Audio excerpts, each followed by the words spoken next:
भुट्टे वाला। एक गांव में 3 सबसे अच्छे दोस्त भूषण, रवि और संतोष रहते थे। इन तीनों दोस्तों ने मिलकर मकई की फसल की कटाई शुरू की। उनकी पत्नियां नाश्ते के डिब्बे के साथ रोज खेत आती थीं और अपने पतियों को खाना खिलाती थीं। तीनों किसान एक दूसरे के बहुत करीब थे, यहाँ तक कि उनकी पत्नियां भी एक दूसरे के बहुत करीब थीं।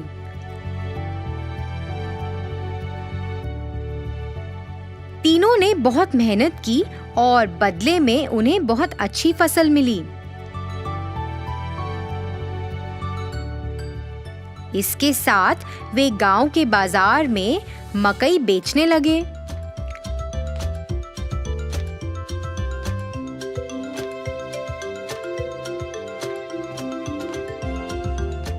कुछ ही समय में स्वाद और मिठास के कारण सभी मकई भुट्टे बिक गए और दिन के अंत में उन्हें खूब कमाई हुई। उन्हें जो भी मुनाफा मिलता था वह उस पैसे को अपनी पत्नियों को भविष्य में उपयोग के लिए दे देते थे।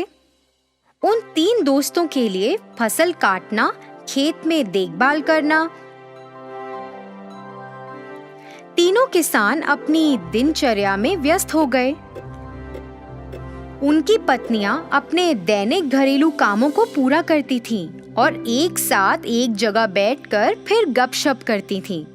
फिर एक दिन रवि और संतोष की पत्नी आपस में बैठकर बातें कर रहे थे। फिर भूषण की पत्नी अपने गले में एक बहुत लंबी सोने की माला पहनकर आश्चर्यजनक तरीके से उनके पास आई। अन्य 2 महिलाएं उस लंबी सोने की माला को देखकर आकर्षित हुईं और वो भी वैसी माला खरीदना चाहती थीं।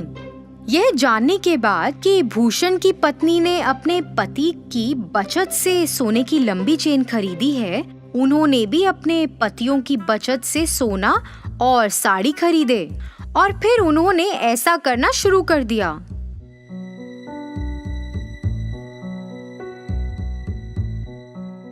पतियों ने अपनी पत्नियों को सोने की माला और महंगी साड़ी पहने देखा और उनसे इसके बारे में पूछा। ऐसा बेफजूल खर्च पर पैसा बर्बाद करने के कारण वह सभी अपनी पत्नियों से नाराज थे और तीनों गुस्से में घर से निकल गए और सीधे खेत में आ गए। तीनों ने इस पर चर्चा की। वह उन्हें सबक सिखाना चाहते थे। उन्हें ऐसा लगा कि अगर वह अब सही निर्णय नहीं लेंगे तो भविष्य में नुकसान उठाना पड़ सकता है। इसलिए वे एक विचार लेकर आए जो इस मामले में उनकी मदद कर सकता था। इसे लागू करने के लिए सभी घर वापस गए। हमारे भविष्य के बारे में बिना सोचे तुमने हमारी बचत को बर्बाद कर दिया। इसके बदले में तुम्हें एक व्यवसाय या नौकरी करके अपने सोने और साड़ियों के मूल्य जितना पैसा कमाना पड़ेगा।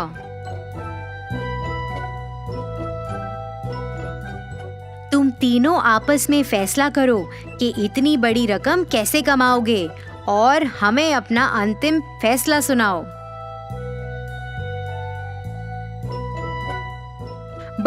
हमें बस ये बताएं कि आप तीनों कब शुरू करने जा रहे हैं। जल्दी निर्णय लो। आप महिलाओं के पास सिर्फ 30 दिन हैं।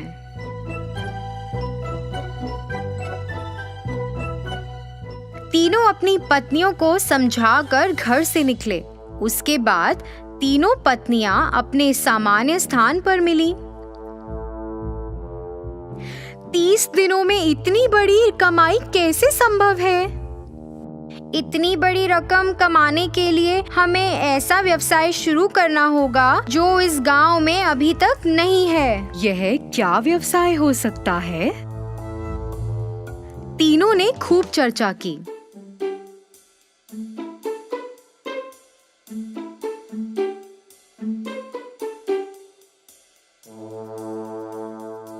अरे मेरे पास विचार है। हमारे पति से सभी भुट्टे खरीदते हैं। हम 3 प्रकार के भुट्टे बेच सकते हैं। एक कच्चे, फिर एक तले हुए और एक वो जिस पर नींबू, नमक और काली मिर्च का लेप हो।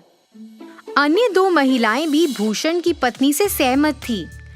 वे तीनों अपने पतियों के पास गईं और अपने विचार के बारे में बताया। उनकी बात सुनकर तीनों किसानों ने सहमति जताई। उस दिन से उन तीनों ने बहुत मेहनत करना शुरू कर दिया, जैसा कि उन्होंने अपने पतियों से वादा किया था।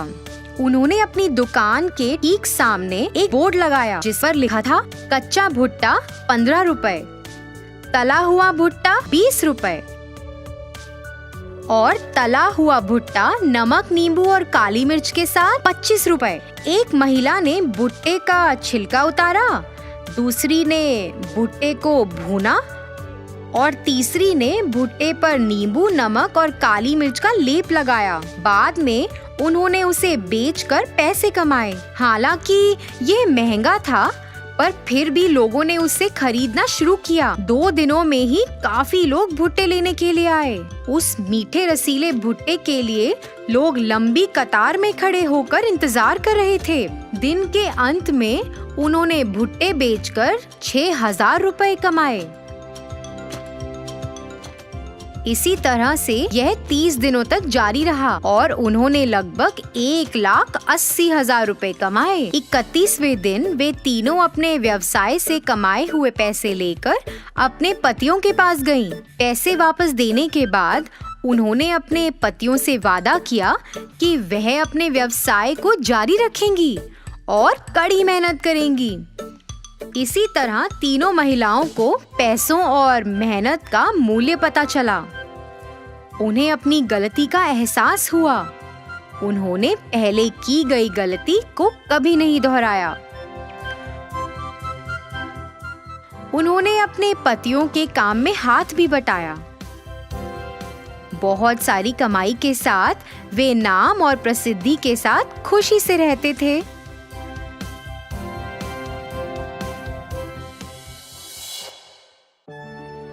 नंदेश्वर नामक एक गांव में रहता था एक आदमी किशन नामक। किशन सब्जी बेचकर अपनी रोजी रोटी कमाता था।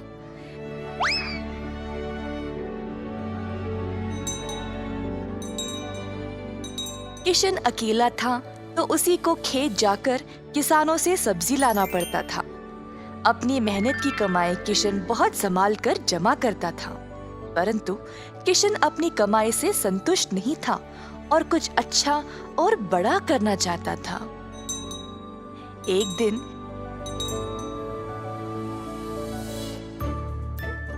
किशन सब्जी बेच रहा था जब एक बूढ़ी महिला अपने सिर पर सब्जी की टोकरी लिए जा रही थी। सब्जी ले लो, सब्जी ले लो। किशन उस बूढ़ी औरत को देखकर हैरान रह गया। ये महिला इतनी उम्र में सब्जी बेच रही है। किशन के सब्जी बेचने से पहले ही बूढ़ी महिला ने घर घर जाकर सब बेच दिया। जब तक किशन पहुंचा, किसी को भी और सब्जी की जरूरत नहीं थी। किशन को बुरा लगा तो उसने सोचा कि वह कल के दिन जल्दी आएगा और कुछ न कुछ बेचेगा।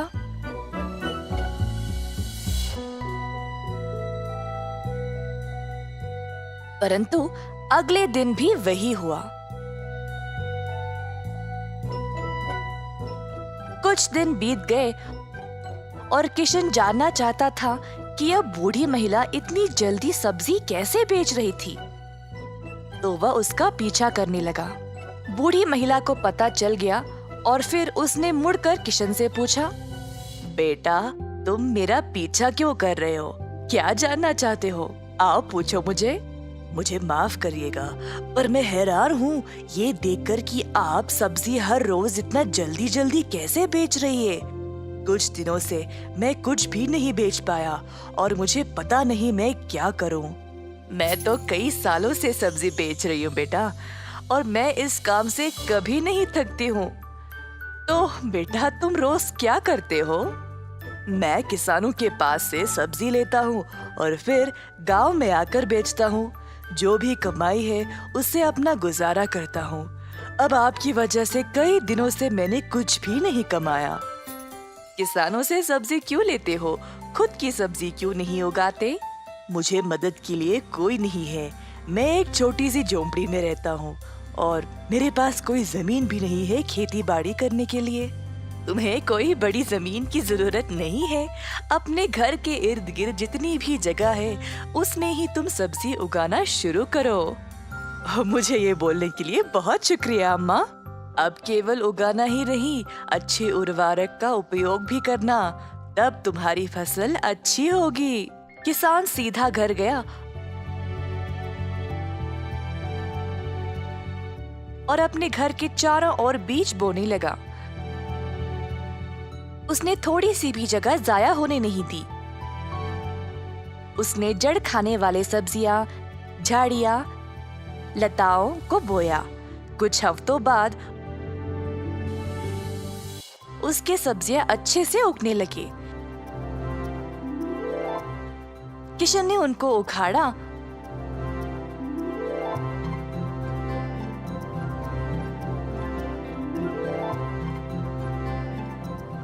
और गांव गया बेचने के लिए।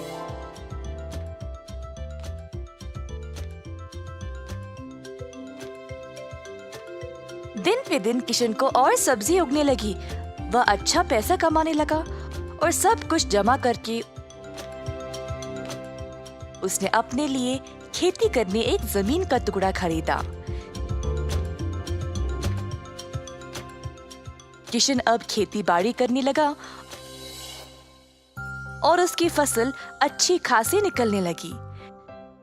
जल्द उसने एक सब्जी की दुकान खोल ली, कई तरह के सब्जियों के साथ। गांव के सारे लोगों को किशन की सब्जियां अच्छी लगने लगी और उसी के पास आने लगे सब्जी खरीदने। किशन ने अब नौकर चाकरों को भी काम पे लगाया और अपनी दुकान को और बड़ा कर दिया। एक साल के अंदर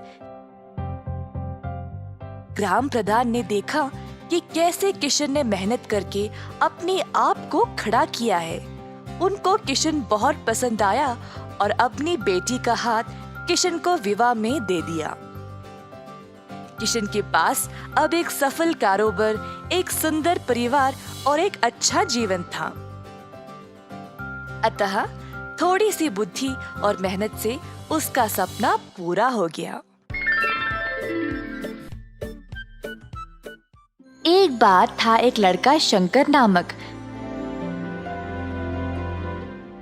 जो अपनी माँ सबिता और बहन गुनिया के साथ थारेश्वर के गांव में रहता था। शंकर के पिताजी का देहांत उसके बचपन में ही हो चुका था। तब से शंकर की माँ ने ही घर के लिए पैसे कमाने की जिम्मेदारी उठाई। सबिता ने बहुत मेहनत की अपने बच्चों का पालन पोषण करने के लिए। पैसों की कमी की वजह से शंकर ने स्कूल छोड़ दिया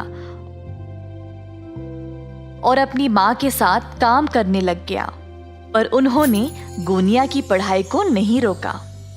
सबिता इमारतें बनाने वाले साइटों पर मजदूरी का काम करती थी। शंकर भी जो अपनी माँ के साथ काम पे जाने लगा, उसने देखा कि ये माहौल कुछ अलग और अनोखा था। कैसे ईंटों को जमा करके सीमेंट भर के दीवारें चढ़ाई गई जा रही थी, कैसे रेत और सीमेंट को मिलाया जा रहा था, फिर पूरे दीवार पर सीमेंट लगाया जा रहा था, फिर सूखे सीमेंट को जमाने के लिए पानी डाला जा रहा था और अंत में रंग लगाया जा रहा था। ये सब शंकर को बहुत पसंद आया। घर जाने के बाद, माँ, मुझे इमारतें खड़ा करने का तरीका बहुत पसंद आया। सच में बेटा? फिर क्यों ना तुम रोज मेरे साथ आ जाओ, सिर्फ काम के लिए नहीं, सब कुछ सीखने के लिए भी, और ताकि तुम एक दिन एक बड़े बिल्डर बन जाओ, है ना? हाँ माँ, मैं वादा करता हूँ। उस दिन से शंकर हर एक काम को गौर से देखने लगा। उसने जल्दी सब कुछ सीख लिया। शंकर को इस काम में बहुत दिलचस्पी हो गई और इसी कारण वह अपना सारा काम जल्दी जल्दी खत्म कर देता था। बाकी के सारे मजदूर शंकर की कला को देखकर हैरान रह गए। सब लोग उसकी बहुत तारीफ करते थे और उसकी माँ को भी अपने बेटे पर बहुत गर्व महसूस होता था।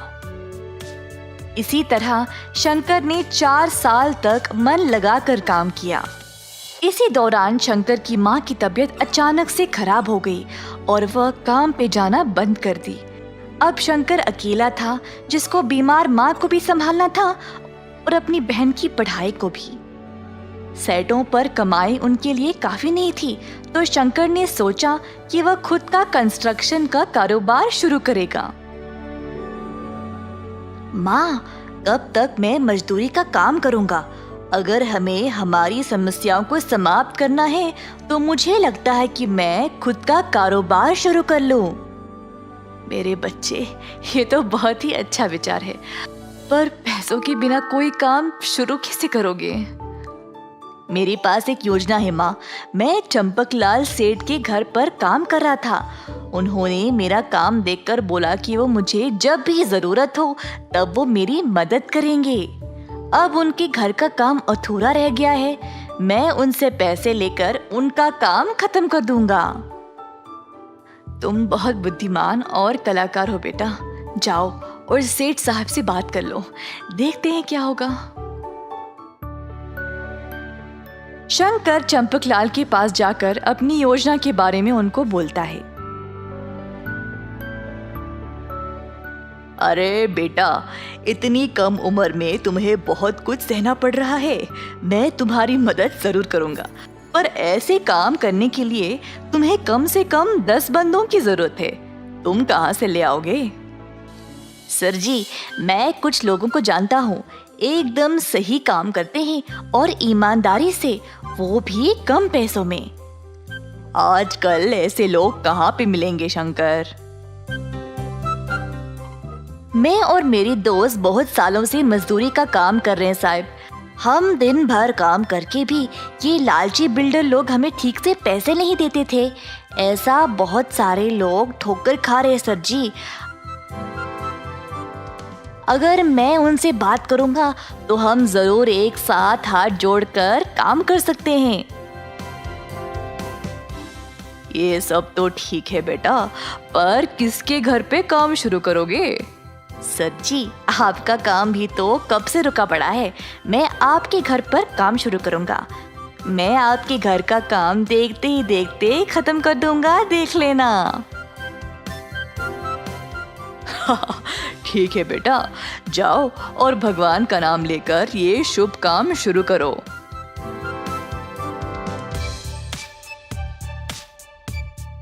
शंकर अपने मजदूर दोस्तों के पास गया और उनको इस काम के बारे में बताया। सारे दोस्त इस विचार से खुश थे और तुरंत शंकर ने उनको काम के लिए पैसे भी दे दिए। अगले दिन से सबको काम पे लगना था।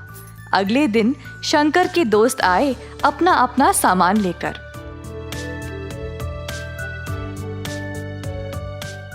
शंकर ने बचे हुए पैसों के साथ बाकी का सामान लाया, जैसे कि सीमेंट, रेत वगैरह। मजदूर पहुंचने से पहले ही उसने सारा माल और सामान तैयार रखा। सब लोग इस नए काम को लेकर बहुत खुश थे।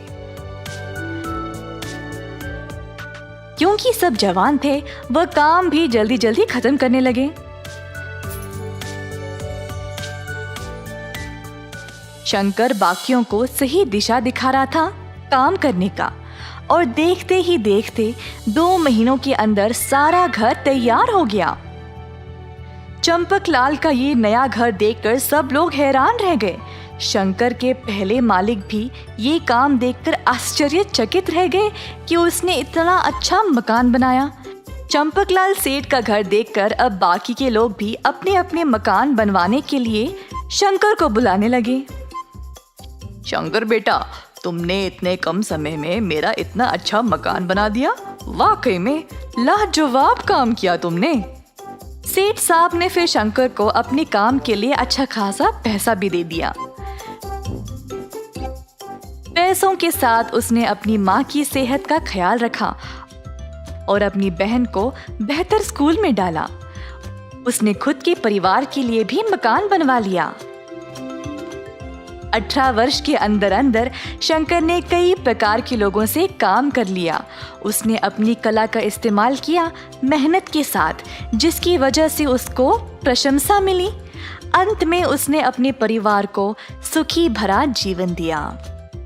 इस कहानी से हम ये सीखते हैं कि परिश्रम के बिना प्रतिभा किसी काम का नहीं।